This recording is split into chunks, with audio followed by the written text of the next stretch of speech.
اللي انتوا شايفينه قدامكم ده نبات الياسمين الهندي. طبعا ده من اجمل النباتات اللي ريحتها جميله جدا وشكلها جميل جدا.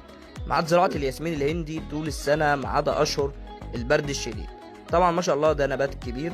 هنبدا ناخد منه عقله بالشكل اللي انتوا شايفينه ده، يكون طولها مش كبير قوي، وهنقصها وهننضف الاوراق كلها وبنسيب كام ورقه بس في القمه. طبعا نبات التكاثر بتاعه سهل جدا. العقله بعد ما قصيناها بنسيبها يوم تجف كده جوه الشقه عشان العصاره.